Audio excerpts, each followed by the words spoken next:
Olá, meus irmãos, a paz do Senhor Jesus. Eu desejo que você esteja passando um excelente dia na paz de Cristo Jesus. Nesta oportunidade, eu quero falar com você a respeito do crente vacilão. A Bíblia relata, sim, fala sobre o crente vacilão. O nosso texto base está na carta aos Hebreus. Como vocês sabem, a carta aos Hebreus traz uma exortação, uma palavra que muito se presentifica, uma das que se presentificam ou se presentifica na carta aos Hebreus, é justamente a questão da firmeza, que nós devemos, a orientação do escritor aos Hebreus era que os servos de Deus se apegassem com firmeza na fé. Por quê? Porque naquele contexto de muita perseguição, naquele contexto de muita luta, em que o imperador perseguia os crentes, arrastavam pelas praças públicas, queimavam em postes, jogavam nas arenas para os leões despedaçarem, muitos crentes tinham seus corpos mutilados, e de modo que o nome crente, o nome cristão, irmãos, trazia muita dor para o seu povo. E isso nós podemos conferir na carta aos Hebreus, nós podemos conferir na carta de 1 Pedro, nós podemos conferir no Apocalipse, nós podemos conferir em vários lugares, em vários trechos da Sagrada Escritura. Portanto, neste sentido, haviam os crentes com muita fé, haviam os crentes que se apegavam com muita firmeza à palavra do Senhor, mas também haviam os crentes vacilões. E quem eram os crentes vacilões? A palavra do Senhor vem registrar isso para nós no capítulo 10 de Hebreus. A palavra de Deus fala desse crente que vacila. O versículo 23 fala deste crente que vacila. E o que é vacilar? O dicionário fala para nós que vacilar é estremecer, é balançar, é sacudir. Vacilar é não possuir firmeza, é incerteza, é oscilar. Vacilar é ser frouxo. É isso que o dicionário define como um vacilão, aquele que vacila. Por isso que o escritor aos Hebreus vem falar para nós.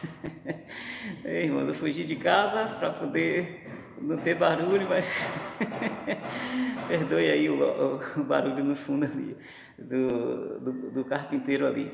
Enfim, o carpinteiro está pregando lá e eu também estou pregando a palavra do Senhor aqui. Veja, note, o capítulo 11 dos Hebreus, todos conhecem, que é o capítulo da fé.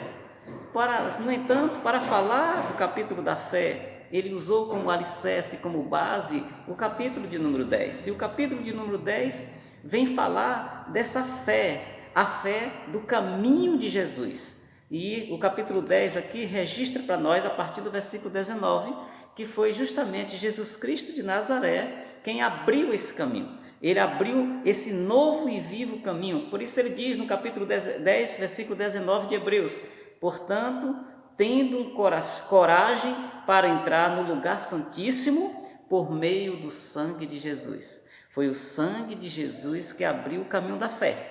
Esse caminho dessa fé que não vacila, dessa fé que não se estremece, que não se abala, dessa fé que não é frouxa.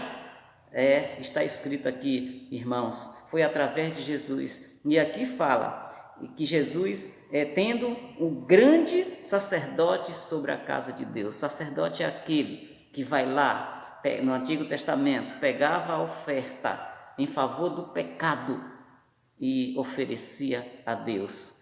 Quando Jesus Cristo veio para o mundo, ele foi esse sumo, esse grande sacerdote sobre a casa de Deus. E aí, meus amados irmãos, ele dá uma nota muito importante, que nesse caminho da fé, aleluia, que Jesus Cristo de Nazaré abriu, essa fé firme, inabalável, ele coloca 4 condições. Existem 4 condições para que nós não vacilemos a nossa fé, para que a nossa fé seja uma fé genuína. A palavra do Senhor diz no versículo 22, olha, diante desse caminho, diante desse lugar santíssimo que é o altar de Deus, Ele fala: aproximemo-nos com um coração sincero. Esse altar de Deus requer um coração sincero. Não é para se aproximar do altar de Deus titubeando. Não é para se apresentar diante do altar de Deus com a fé, irmão, sendo questionada, oscilante, com a fé frouxa. É com o coração sincero, com o coração sem verniz, é com o coração sem maquiagem. É isso que o escritor aos Hebreus está pedindo, é isso que o escritor aos Hebreus está exortando ao seu povo. Aproximemos-nos com o coração sincero. A palavra que foi usada, sincero, é sincera, sem maquiagem, sem brilho, sem verniz. E isso aqui denota aquele vendedor de vasos, como eu já falei algumas vezes aqui na nossa igreja. Era aquele homem que fazia os vasos.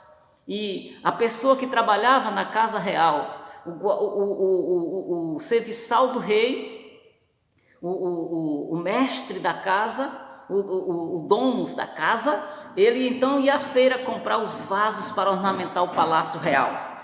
E este homem não ia à feira, por exemplo, comprar vasos de manhã, porque os vendedores de vasos treiteiros, os honestos, eles passavam cera naqueles vasos que não tinham qualidade, naquelas trincas, naquelas imperfeições, eles passavam cera. Então a pessoa desavisada ia cedo, comprava aqueles vasos. Quando chegava em casa, a bagaceira estava lá, porque a cera derretia, meus amados irmãos. Então você comprava uma fraude, o famoso gato por lebre.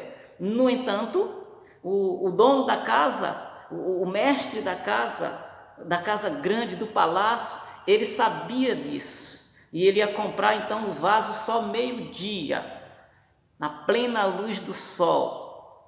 Assim que eles procediam. E quando chegava lá meio-dia, depois das 11 horas, só estavam presentes na feira os vendedores de vasos honestos, aqueles sem cera, ou seja, sincero. Então eles pegavam seus vasos e falavam assim: coloque aqui a luz do sol, a plena luz do sol. O sincero é aquele que é provado à plena luz do sol. E a palavra do Senhor diz que Jesus Cristo de Nazaré é o sol da justiça. Diante desse altar de Deus, esse coração tem que estar sendo sincero, puro, sem máscara, sem mancha, sem verniz, sem peroba. Irmãos, é só o sangue de Jesus que limpa esse coração. A outra coisa que ele coloca, irmãos, é que nós temos que entrar aqui com plena certeza de fé. Hebreus 10, 22. Além de ter esse coração sincero, sem cera, você tem que ter plena certeza de fé. É sem titubear, é sem menear para lá e para cá, meus amados irmãos. Ele também diz que o coração tem que estar purificado da consciência. A consciência tem que estar pura, não tem que ter acusações. O Espírito Santo não pode estar acusando os pecados. Esses pecados devem ser deixados no altar para que Jesus Cristo com seu sangue limpe e purifique. A quarta coisa que ele coloca aqui, também no versículo de Hebreus 10, 22, que o corpo tem que ser lavado. Essa metáfora da limpeza total. Note que começa de dentro para fora. Você não pode esquecer isso, você não pode desprezar isso na leitura da fé inabalável. Olha só, irmãos, é o coração sem cera, com plena certeza de fé. É o coração e a consciência purificados, os dois. E também o corpo lavado. Note que a obra é completa. Não adianta esse negócio de dizer: meu coração é limpo, o que vale é a intenção, mas durante o dia a dia não mostra isso no corpo, não mostra pureza. Não adianta, meus amados irmãos. Essa é uma fé vacilante, essa é uma fé que titubeia, essa é uma fé que balança, é uma fé frouxa, é uma fé fingida. E é contra isso que o escritor aos Hebreus vem fazer esta exortação, para que os crentes não recuassem diante da perseguição do império, diante da boca do leão, diante da arena dos gladiadores, diante da perseguição. Mantenhamos firme a nossa confissão de fé. É isso que ele vem dizer, versículo 23, sem vacilar. Olha que interessante, igreja, sem vacilar, sem ser frouxo, sem titubear, sem estremecer, sem balançar, aleluia, sem vacilar, mantenhamos inabalável a confissão da nossa esperança, pois quem fez a promessa é fiel, igreja do Senhor Jesus. A palavra empenhada não foi a palavra de um qualquer, a palavra empenhada foi a do próprio Deus, e para empenhar esta palavra, essa promessa, Ele mandou o seu Filho Jesus Cristo para abrir esse novo e vivo caminho, o caminho santo que está escrito lá no capítulo 35, versículo 7 de Isaías, o caminho que nem o louco erra. Mas, meus amados irmãos, há um céu esperando para os crentes fiéis, há um céu esperando para aqueles que guardaram firme, sem titubear, essa confissão de fé no Senhor Jesus Cristo de Nazaré, em que nada nesse mundo, nada pode derrubar, estremecer essa fé. Mas também o escritor aos Hebreus chama a nossa atenção. O escritor aos Hebreus fala para nós que o Senhor Deus virá julgar o seu povo. O capítulo 10 ainda, e no versículo 30, fala que o Senhor vai julgar o seu povo nos fins dos tempos. Irmãos, o mundo vai acabar. Um dia nada disso aqui terá mais. Nós iremos nos encontrar com o nosso Senhor Jesus Cristo de Nazaré. Ele não virá mais como Salvador. Ele não virá mais para dar oportunidade de arrependimento. Ele virá como Senhor, ele virá como juiz. E a palavra do Senhor faz uma advertência. Uma advertência. Horrível coisa é cair nas mãos do Deus vivo. Vou repetir para você. Horrível coisa, terrível coisa é cair na mão do Deus vivo. E quem é que vai cair na mão do Deus vivo, meu pastor? Quem vai cair na mão do Deus vivo é o crente vacilão. É esse do capítulo 23, do versículo 23. É aquele que vacila, é aquele que recua, como está escrito aqui no versículo 38, versículo 37, pois aquele que vem dentro em breve virá, não tardará, aleluia, o Senhor Jesus não vai tardar, ele breve virá, mas o justo viverá pela fé, se recuar, a minha alma não se agrada dele.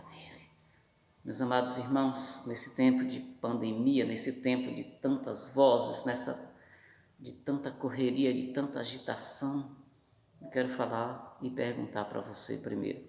Quero perguntar para você, a sua fé é uma fé que vacila? A sua fé é uma fé que oscila, que titubeia? Ou a sua fé é uma fé firme no Senhor Jesus Cristo de Nazaré? Você precisa responder para você mesmo essa pergunta. Você precisa responder com o coração sincero, puro diante de Deus. E horrível, horrenda coisa é cair na mão do Deus vivo. Você já imaginou? Se a sua fé for uma fé vacilante, você cair na mão do Deus vivo para ser julgado e castigado, você já sabe qual é o final. O final é o lago de enxofre, cujo Satanás e seus anjos já estão lá, esperando o último dia da volta de Cristo, para que as nações sejam julgadas, e cada um vai receber do Senhor a sua sentença. A minha oração é que eu e você sejamos encontrados fiéis. E a palavra que o escritor aos Hebreus coloca, para eu finalizar aqui, o crente fiel, inabalável, o oposto do vacilão, é aquele que segura, que prende com força. E a ideia que estava na mente do escritor era a âncora, é aquele navio que vem e a tempestade começa a bater, os ventos fortes, o marinheiro, o homem experiente vai lá, solta a âncora, a âncora segura aquele navio. As tempestades podem bater, o mau tempo pode bater, mas ele não se abala porque está firme. Que assim seja a sua fé. E um dia nós nos encontraremos diante do Senhor. Ele vai julgar a nossa alma, o nosso coração. E que você não seja encontrado um vacilão, mas que você seja sempre um crente com a fé inabalável em Jesus Cristo de Nazaré. Que Ele te abençoe, em nome do Pai, do Filho e do Santo Espírito de Deus. Amém e glória a Deus.